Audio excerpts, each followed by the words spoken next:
En Alfa 180 creemos que la palabra de Dios tiene poder para transformar vidas. Aquí encontrarás mensajes centrados en Cristo, fieles a las Escrituras, que edifican tu fe y te ayudan a crecer en gracia y verdad. Te invitamos a abrir tu corazón, a escuchar con atención y a dejar que el Evangelio haga su obra en ti. Bienvenido a Alfa 180, un lugar para crecer. El tema de hoy que les quiero compartir esta mañana es testigos del Evangelio. Esta palabra muy importante, testigos. Cuando usted escucha la palabra testigo, ¿qué se le viene a la mente? Un testigo lo podemos encontrar en diferentes lugares. Un testigo es alguien que ha experimentado algo y lo comparte con otros. Alguien que ha experimentado algo y lo comparte con otros. Podemos encontrar un testigo en un accidente de tráfico. Podemos encontrar un testigo en un juicio. Podemos encontrar testigos en el momento en que se celebra un matrimonio. ¿Qué hace un testigo cuando se celebra un matrimonio? Da fe de las personas que están ahí, son libres para contraer matrimonio. Y si da fe es porque los conoce, ha visto, ha escuchado que son personas libres. Eso es lo que hace un testigo. Pero esta mañana estamos aquí para entender, aprender y comprender qué es un testigo del Evangelio. Un testigo del Evangelio es alguien que ha experimentado el amor y la salvación de Dios a través de aquella cruz por medio de su Hijo Jesucristo. Amén. Qué bien por ese amén. Pero un testigo del Evangelio es alguien que ha experimentado. ¿Cuántos de nosotros hemos experimentado ese amor, esa salvación? Cuando la palabra dice que estábamos muertos en delitos y en pecados. Un muerto, ¿qué puede hacer? Absolutamente nada. Estábamos muertos, todos nosotros estábamos muertos. Yo estaba muerto hasta los 37 años, sumergido en delitos y en pecados. Pero un día ese inmenso amor, el mismo amor que hizo que Cristo fuera a esa cruz, tuvo misericordia de esta persona y a los 37 años me levantó de ahí, de ese pozo profundo. Me levantó de ahí de entre los muertos y me dio vida en abundancia. Y eso está disponible para todos, absolutamente para todos. Para niños, para pequeños, para adultos. No hay edad. La palabra de Dios está disponible para toda lengua, para toda nacionalidad. No importa de dónde seas, no importa de qué país seas. El Evangelio se predica aquí en Alfa 180, se predica en Estados Unidos, se predica en Europa, en Asia, en África. En el Perú se predica en todo lugar.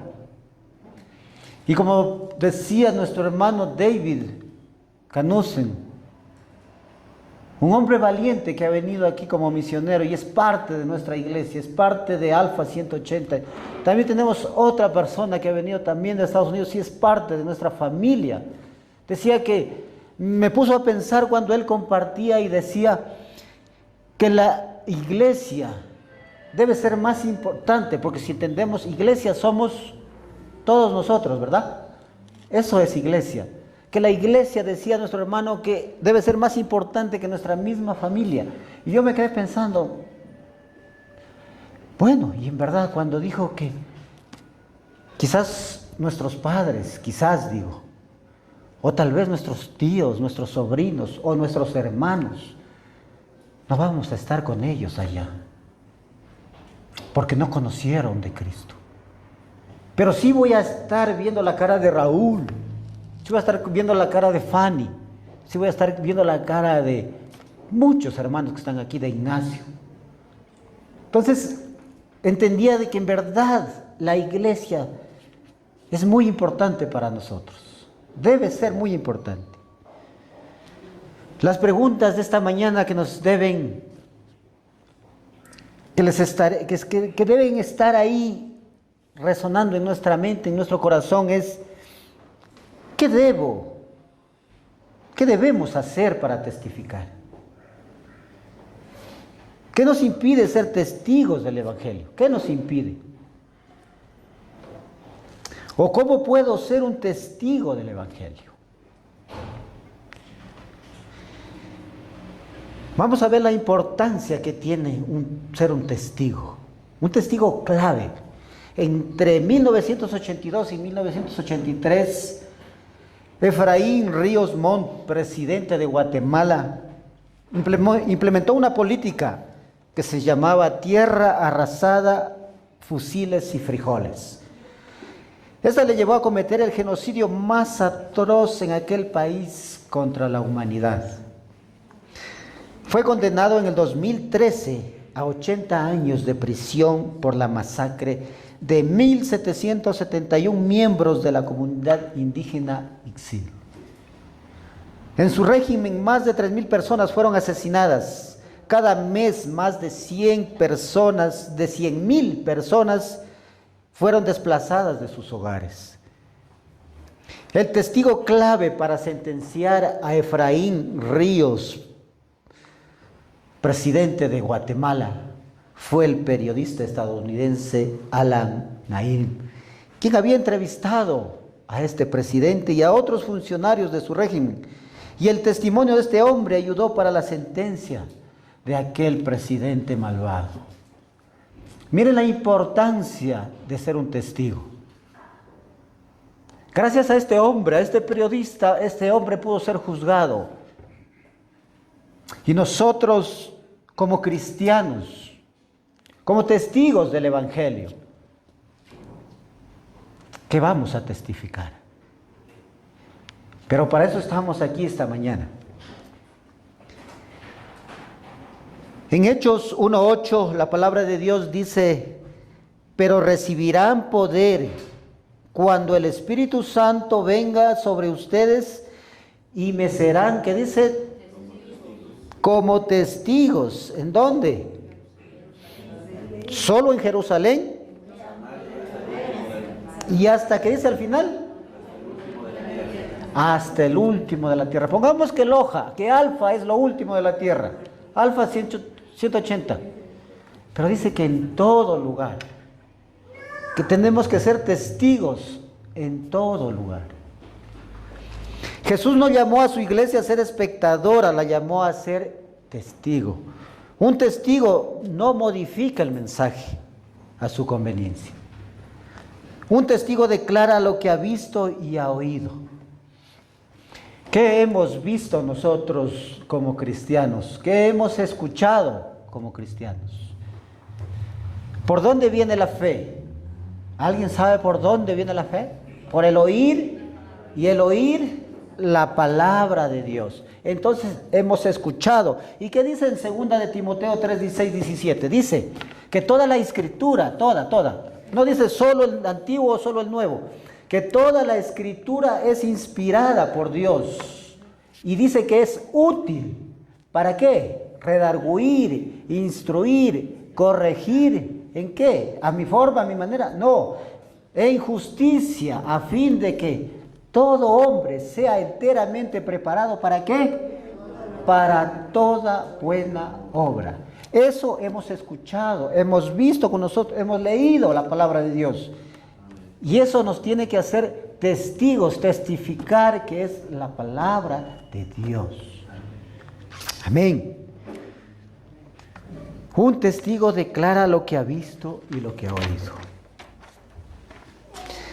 La iglesia es testigo del Evangelio. ¿Cuándo? Cuando la proclama, cuando la representa visiblemente, cuando la protege con fidelidad. Hoy veremos cómo el Evangelio se anuncia con palabras. ¿Cómo se anuncia el Evangelio? ¿Cómo estoy anunciando el Evangelio yo hoy en la mañana? Con palabras, con frases. Se anuncia, se simboliza en las ordenanzas y se preserva mediante una vida santa.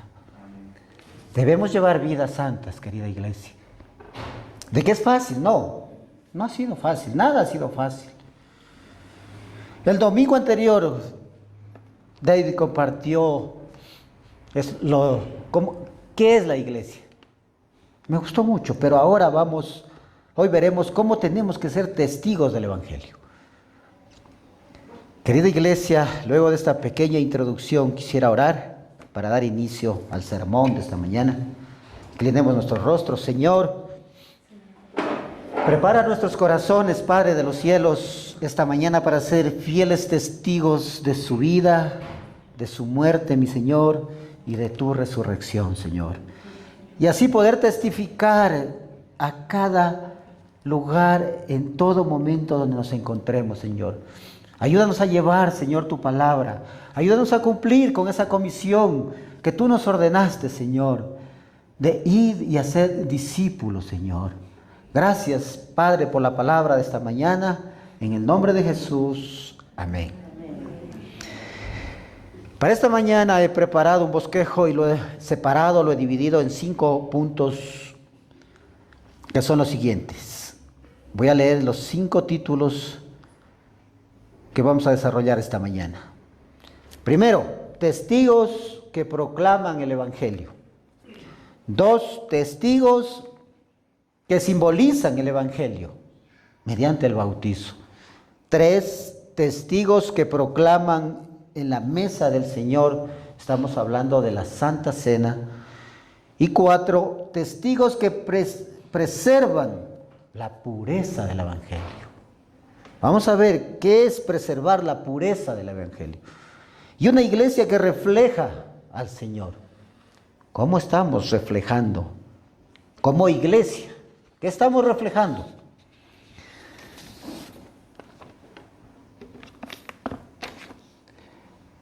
Primero, dice testigos que proclaman el Evangelio. Para eso vamos a ir a la palabra de Dios en Romanos 1, 16 al 17. Porque no me avergüenzo del Evangelio, porque es poder de Dios para salvación a todo aquel que cree, al judío primeramente y también al griego.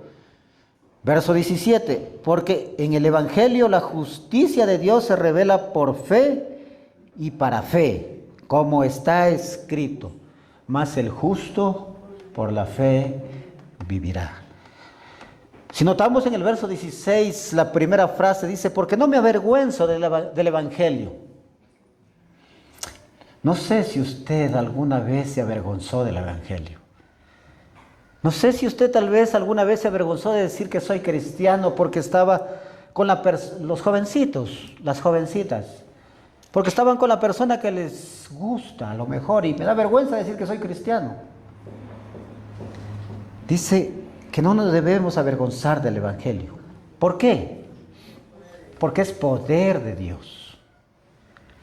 ¿Pero poder para qué? ¿Poder para creerme mejor que los demás porque soy cristiano? ¿O para qué es ese poder? Para salvación, para poder someterme a la Escritura. Dios me da ese poder para dejar atrás lo que fui. Porque dice que estábamos muertos en delitos, en pecados. Pero el Señor nos da ese poder, porque por nosotros mismos jamás hubiéramos llegado a ocupar una silla donde ustedes están. Nosotros solos éramos incapaces. El Señor puso en cada corazón el querer como el hacer. El mensaje que proclamamos esta mañana no es moralismo, iglesia, ni autoayuda espiritual. Es Cristo crucificado y resucitado. A este Cristo predicamos nosotros. A este Cristo crucificado en aquella cruz. A ese Cristo que murió, a ese Cristo que resucitó y que ahora reina. A ese Cristo que está sentado a la derecha de Dios. Donde Él nos está separando un lugar para nosotros. Somos testigos porque hemos sido alcanzados por ese poder. Jesús dio una comisión muy clara que debemos hacer. Y para ser un buen testigo debemos cumplir lo que hemos escuchado, lo que hemos visto, y hacer lo que nos manda el Señor. En Mateo 28, 19, 20, creo que la mayoría de la iglesia, este versículo se lo ha aprendido. Muy fácil de aprendérselo porque tiene un mandato. Por tanto, id y haced discípulos a todas las naciones. ¿Haciendo qué? Bautizándolos en el nombre del Padre y del Hijo y del Espíritu Santo, enseñándoles que guarden todas las cosas que os he mandado. Y he aquí yo estoy con vosotros todos los días hasta, ¿cuándo dice? Hasta el fin del mundo. Amén. Observen la secuencia como viene relatando Mateo 28. Por tanto, dice, por tanto no es, si es que tienes tiempo, verás, si es que tienes tiempo puedes ir y predicar, o puedes hablar de Dios, o si estás desocupado, o tal vez, no sé, fuiste llamado. No, dice, por tanto, id y haced. Hacer discípulos, dice.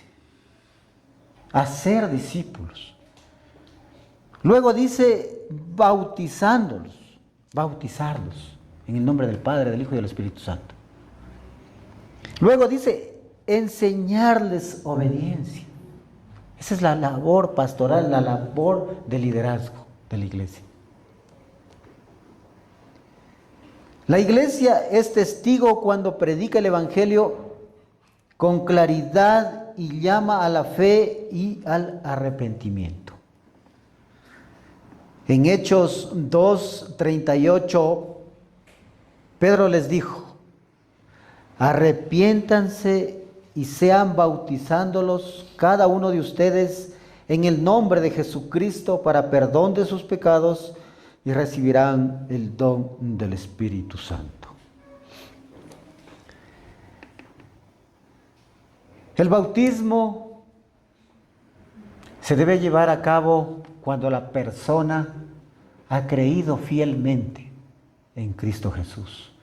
Cuando esa persona ha creído fielmente en Jesús, no duda ni un solo instante en ir a las aguas, porque es una evidencia visible de que estamos creyendo en ese Salvador.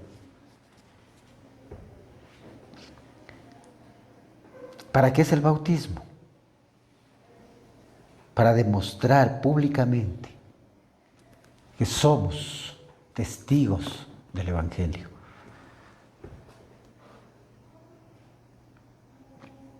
Punto 2. Testigos que simbolizan el Evangelio. El bautismo no salva. Eso debemos tomar en cuenta muy claramente. El único que salva es Cristo Jesús. Pero el bautismo, como les dije, es el testimonio visible de la unión con Él. Vamos a ir a Romanos 6, 3, 4 para analizar el punto número 2, el encabezado 2, que dice testigos que simbolizan el Evangelio. Dice, ¿o no sabéis que todos los que hemos sido bautizados en Cristo Jesús, hemos sido bautizados en su muerte?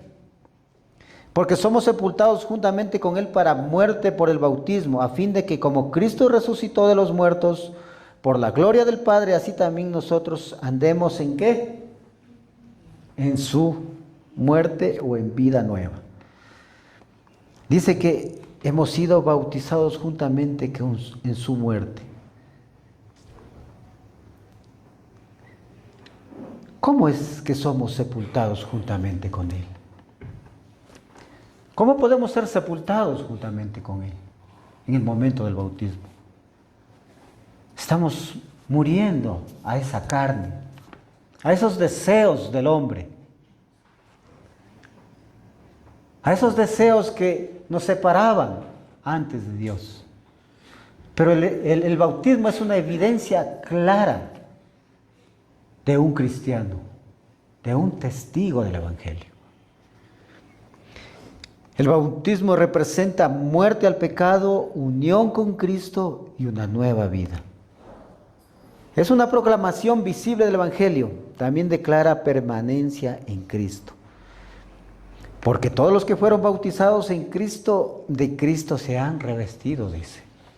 Porque todos los que fueron bautizados en Cristo, de Cristo se han revestido.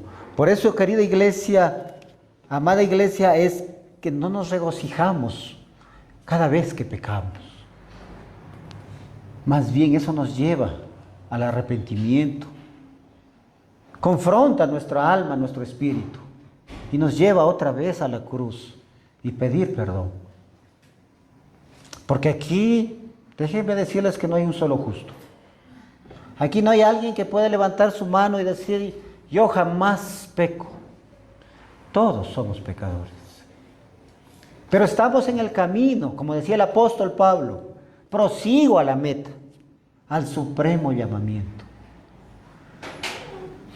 Cuando el versículo dice, todos los que fueron bautizados en Cristo, se refiere ¿a quién? A las personas que han puesto su fe en Jesús y se han unido a Él. La expresión que se han revestido, de Cristo se han revestido, significa ponerse a Cristo como una vestidura. Es decir, comenzar a vivir con su carácter, con su forma de pensar y su manera de actuar. O como cristianos de largos años que ya somos, seguimos actuando de igual manera. Seguimos gritando en cada esquina, en cada semáforo. O seguimos sin tener misericordia con nuestra propia familia. ¿Cómo está tu carácter? ¿Cómo está tu forma de vivir? No tenemos que ser solo personas, cristianos que ocupamos una silla el domingo, una silla el viernes, una silla el jueves, una silla el martes. Cada vez que la iglesia se reúne, tenemos que reflejar, querida iglesia, el carácter de Cristo.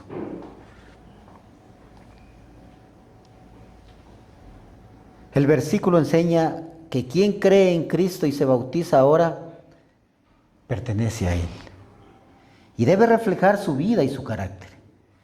Cuando una persona es bautizada, la iglesia no celebra un ritual más. La iglesia celebra, la iglesia se alegra porque hay una confesión pública de fe. A veces yo me siento muy triste cuando hay personas que dudan tanto en bautizarse. ¿Por qué dudas? ¿Dudas de la cruz? ¿Dudas de la existencia de Cristo? ¿Dudas de su muerte? ¿Dudas de su resurrección? ¿Dudas de su vida misma? Porque si dudas de eso, hermano, deberías leer más la Escritura. Y terminarás convencido de que no hay nada que te impida, como dice la palabra, ¿qué te impide que vayas a las aguas? ¿Qué me impide que me bautice hoy? Ese día le predicaron a ese hombre y dijo, ¿qué impide que yo me bautice?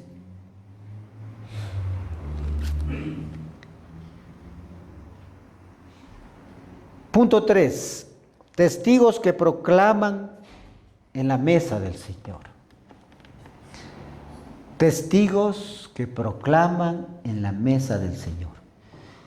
La cena no es una repetición del sacrificio, sino un recordatorio, una proclamación del sacrificio ya consumado. Vamos a ir para eso a 1 Corintios 11:23, donde nos habla de la Santa Cena del Señor.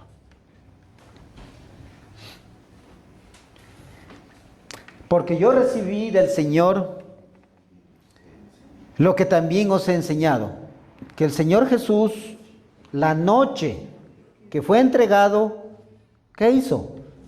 Tomó pan y habiendo dado gracias, lo partió y dijo, tomad, comed, esto es mi cuerpo que por vosotros es partido, que por vosotros es maltratado, que por vosotros es vituperado. Haced esto en memoria de mí. ¿Solo los fines de año o solo a mitad de año? ¿Cuándo dice? Haced esto en memoria de mí. Asimismo, como tomó también la copa después de haber cenado, diciendo: esta copa es el nuevo pacto en mi sangre. Haced esto todas las veces que la bebieras en memoria de mí. Así pues, todas las veces que comieres este pan y bebieres esta copa, la muerte del Señor anunciáis hasta que Él venga. Si esta palabra, si estos versículos no les conmueve su corazón, iglesia, a mí me conmueve mucho leer esto. Por eso, en el momento en que estamos participando de la cena del Señor, no es un momento para estar mirando qué hace la persona de al lado. En el momento que estamos participando de la cena del Señor, usted no, si está con un niño, con su hijo, no puede estar dándole a probar el vino, el pan.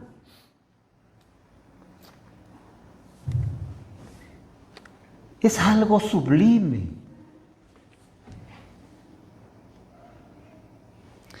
En el verso 23, Pablo dice que esta enseñanza la recibió del Señor. Recuerda lo que hizo Jesucristo la noche antes de ser entregado. Él sabía que esa noche iba a ser entregado. En el verso 24, Jesús tomó el pan, dio gracias y lo partió. El pan representa su cuerpo, que sería entregado por las personas. Por eso dijo que los hicieran en memoria de Él. En el verso 25, luego tomó la copa. La copa representa el nuevo pacto, iglesia. El nuevo pacto en su sangre, es decir, el nuevo acuerdo entre Dios y las personas. ¿Por medio de qué? Por medio de aquella cruz. Ese fue el último sacrificio único y para siempre, porque Él entregó su vida por cada uno de nosotros. En el verso 26, cada vez que los creyentes comen el pan y beben la copa, recuerdan y anuncian la muerte de Jesús hasta que Él vuelva.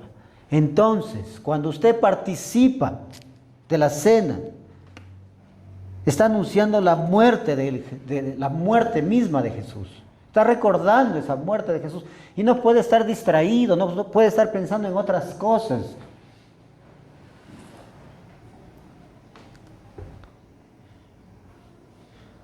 No debemos, amada iglesia, participar superficialmente. Es un acto de reverencia. Es un acto de compromiso espiritual.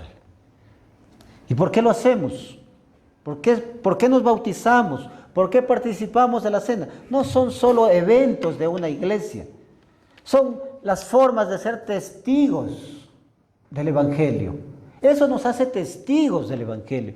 El que usted participe de la cena está participando en su muerte, en su resurrección, en su vida. Mediante el bautismo usted está haciendo un acto de obediencia.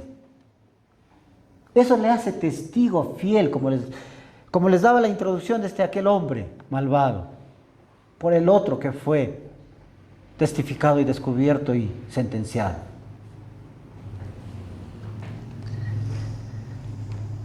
Por tanto, dice, examínese cada uno a sí mismo y entonces coma el pan y beba de la copa.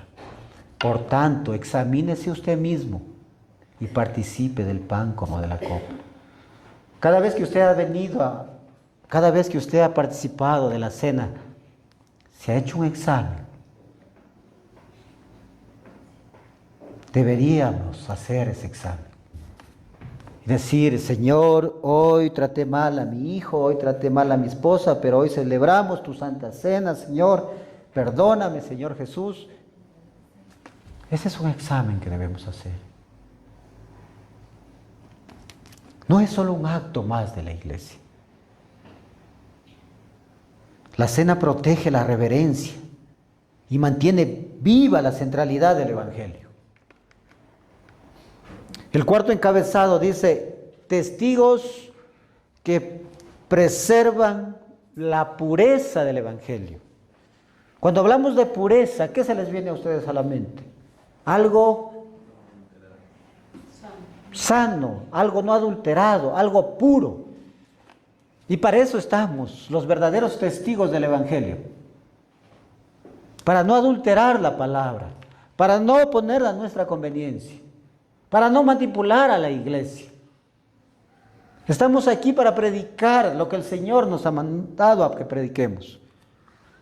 Testigos que preservan la pureza del Evangelio. El testimonio no solo se proclama, también se protege. Jesús enseñó cómo tratar el pecado dentro de la comunidad. Eso hace el cuidado pastoral. Ustedes saben que aquí en la iglesia hay pastores, líderes, diáconos. Son personas, son testigos del Evangelio. Pero eso no les da la potestad para maltratar a la grey. Más bien, Jesús nos enseña cómo tratar con aquellas personas dentro de nuestra comunidad. Pero, ¿cómo debemos tratar a una persona que se equivocó? A una persona que cayó. Yo recuerdo a este gran predicador Jimmy Swaggart. Cuando otro predicador también es estadounidense cayó, él fue el primero en que le botó piedras. Le botó tantas piedras que pasaron los años y él estuvo sumergido en la misma y peor situación que aquel hombre. Pero cuando este otro hombre, Billy Graham, le preguntaron de Jimmy, todos a la expectativa, ¿qué iba a decir este gran hombre? No, dijo, es un hombre que ha ganado miles de almas para Cristo. ¿Quién soy yo para botarle piedras? Debemos orar por este hombre. Esa es la persona espiritual que ha entendido la palabra de Dios. En Mateo 18, 15 al 17 nos enseña cómo debemos actuar. En el verso 15 dice, por tanto, si tu hermano peca contra ti, ve y repréndelo estando tú y él solos. Si te oyere, has ganado un hermano. Mas si no te oyere, toma aún contigo a uno o dos, para que en boca de 2 o 3 testigos conste toda palabra. Si no los oyere a ellos, dilo a la iglesia, y si no lo oyere a la iglesia, tenle por gentil y publicano. Pero ¿cómo puedo entender este versículo? En el verso 15 dice, si un hermano pega contra ti, ¿qué debes de hacer? ¿A cuántos de nosotros nos ha pasado algo? A mí me ha pasado muchas veces. ¿Qué he hecho? Le he ido a contar a mi otro hermano, a mi otra hermana, mira lo que me hizo fulano de tal. No. Ven para acá, hablemos. ¿Qué pasó? ¿Qué hice? Si yo te ofendí, perdóname. Y lo hemos solucionado. Por eso dice, primero debes hablar con él a solas y corregirlo. Luego, si te escucha, el problema se resuelve y se restaura la relación. Y eso lo puedo dar fe porque me ha pasado muchas veces. Verso 16. Si no te escucha, debes llevar a 1 o 2 personas más para que haya testigos y todo se confirme correctamente. Verso 17. Si tampoco escucha a los testigos, entonces se dice a la iglesia. Y si aún así no hace caso, se le debe considerar como alguien que no forma parte de la comunidad de creyentes. Todo lo que dice la palabra ha sucedido en Alfa 180. Se ha actuado tal y como dice. Tratamos de llevar la escritura, de llevar la palabra correcta, de proclamar de preservar, la pureza del Evangelio, de no adulterar el Evangelio. La disciplina no es castigo vengativo, es amor restaurador. Jesús nos enseña un proceso para resolver conflictos y corregir el pecado, buscando primero la reconciliación y la restauración entre los hermanos. En primera de Corintios 5, del 9 al 11, dice, Primera de Corintios 5, 9, 11, dice, os he escrito por carta, que no os juntéis con los fornicarios, no absolutamente con los fornicarios de este mundo, o con los avaros, los ladrones, los idólatras, pues en tal caso sería necesario salir del mundo. Más bien os escribí que no os juntéis con ninguno, que llamándose hermano fuera fornicario o avaro o idólatra, maldiciente o borracho o ladrón, con tal aún ni comáis. Esta parte, esta porción del Evangelio debemos entenderla muy claramente, querida iglesia. La iglesia no puede proclamar santidad y tolerar el pecado persistente, sin arrepentimiento. La meta siempre será la restauración. Pero ¿cómo lo hacemos? Lo que Pablo no quiso decir es, Pablo aclara que no solo se refería a alejarse de todas las personas que hacen cosas malas en el mundo, como la lista que nombré, fornicarios, avaros, ladrones, etc. Porque si uno quisiera evitar a todas esas personas, tendría que salir de este mundo, ¿verdad? Ya que siempre habrán personas así. Lo que realmente quiso decir es que no debemos tener una relación cercana con alguien que dice ser cristiano, con alguien que dice ser testigo del Evangelio, pero vive practicando las cosas malas, como esa lista larga que mencioné: fornicación, avaricia, idólatra, maldiciente, robos. Porque si alguien dice ser creyente, pero vive así, sin querer cambiar, ¿saben qué nos aconseja Pablo? Pablo nos aconseja no tener comunión cercana, no llevarnos con él, con esa persona. Dice que ni siquiera comamos con ella. Con las personas del mundo debemos convivir normalmente, porque siempre estarán ahí. O en su trabajo son todos cristianos. En el mío no. El 99% son personas del mundo, pero me toca convivir con ellos.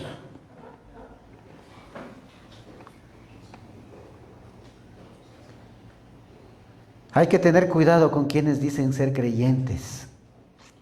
Con esos hay que tener cuidado, pero que viven haciendo lo malo. ¿Y cómo debemos restaurar a un hermano? Pues yo no he sabido cómo hacerlo. Pues hoy vamos a aprender cómo restaurar a un hermano. Si alguno fuere sorprendido en alguna falta, dice, y para eso voy a leer Gálatas 6.1, perdón. Gálatas 6.1. Hermanos, dice, si alguno fuere sorprendido en alguna falta, vosotros que sois espirituales, restauradle ¿con qué? Con espíritu de mansedumbre, considerándote a ti mismo, no sea que tú también seas tentado. Es lo que les comentaba anteriormente. No sea que también nosotros seamos tentados. Por eso dice la Escritura, el que se crea fuerte, cuídese. El que se crea que está arriba, cuídese de no caer. Si alguno fuere sorprendido en alguna falta, significa que una persona cae en pecado o en error. La palabra sorprendido, dice, si alguno fuere sorprendido en alguna falta, dice el versículo. La palabra sorprendido da la idea de alguien que fue atrapado o cayó. No necesariamente alguien que vive deliberadamente en eso. Y dice, vosotros que sois espirituales, se refiere a los creyentes que viven guiados por el Espíritu de Dios, que tienen madurez espiritual. La palabra restaurar significa corregir o ayudar a volver al buen camino. Como cuando se arregla algo que se rompió, ¿qué hace usted? No es para humillar, restaurarle, dice. No debemos humillar. más bien debemos ayudar. ¿Y cómo? Con espíritu de mansedumbre. La corrección debe hacerse con humildad, paciencia y amor, no con orgullo ni dureza. Considerándote a ti mismo. Antes de corregir a alguien debes recordar que tú también puedes caer. No sea que tú también seas tentado, dice la palabra. Esto nos enseña el cuidado y la humildad, porque nadie está completamente libre de pecado. Cuando un creyente cae en pecado, los demás deben ayudarlo a levantarse con amor, humildad y cuidado. Esto es lo que llamamos el cuidado espiritual, querida iglesia. Y como punto 5, el encabezado dice, una iglesia que refleja al Señor. Una iglesia que refleja al Señor. Esa palabra, refleja. En Mateo 5:14 dice, Mateo 5:14 dice, ustedes son la luz del mundo. Una ciudad situada sobre un monte no se puede ocultar. ¿Qué hace la luz? Nos muestra, nos guía, nos da dirección. Y dice, ustedes son la luz. Y como iglesia, ¿qué estamos reflejando? Como iglesia del Señor, ¿qué estamos reflejando?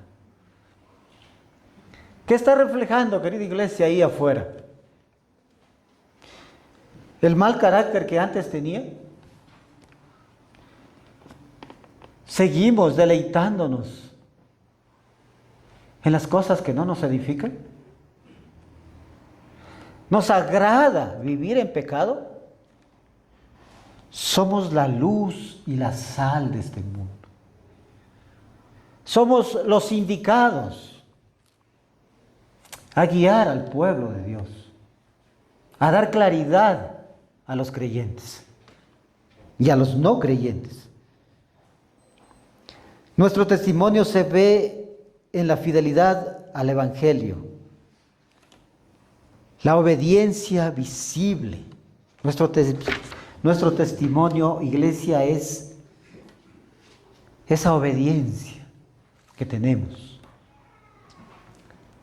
Nuestro testimonio tiene que ser aquí adentro y ahí afuera. Porque aquí en la iglesia, dentro de la iglesia, es fácil sonreír y saludar al hermano. ¿Pero dónde? ¿Dónde nos cuesta? Y ni siquiera es ahí afuera. ¿Saben dónde es?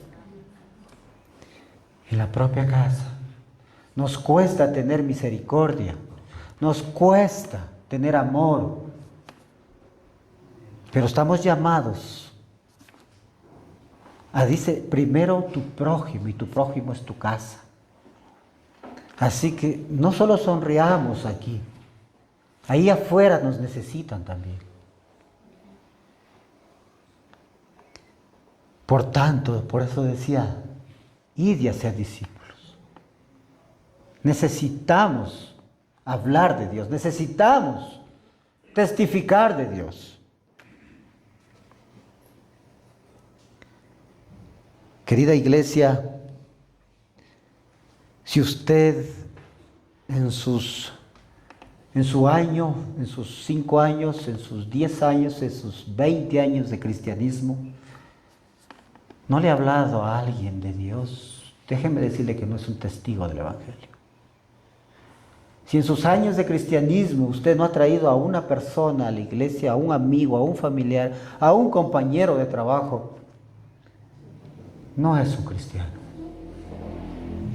Porque usted está enviado a ser discípulos, a testificar la palabra de Dios. Por eso es el título de este sermón, Testigos del Evangelio. Y eso hace un testigo. Amada iglesia, pongámonos de pies, por favor.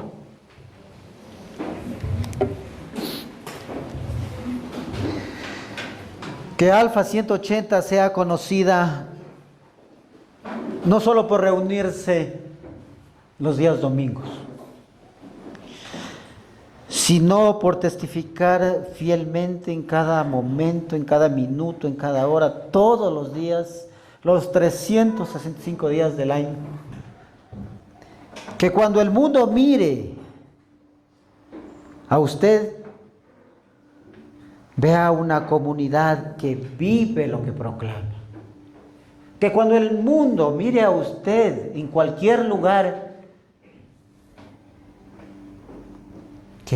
que él vea lo que está proclamando. Diga, este hombre, esta mujer en verdad tiene de Dios. Que cuando participemos del agua, del pan, de la copa, recordemos que somos testigos de una gracia real.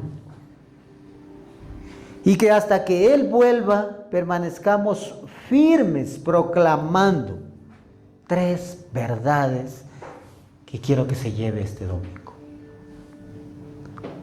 Que hasta que Él vuelva, permanezcamos firmes proclamando que Cristo murió, Cristo resucitó, y la esperanza eterna que tenemos que Él volverá. Amén.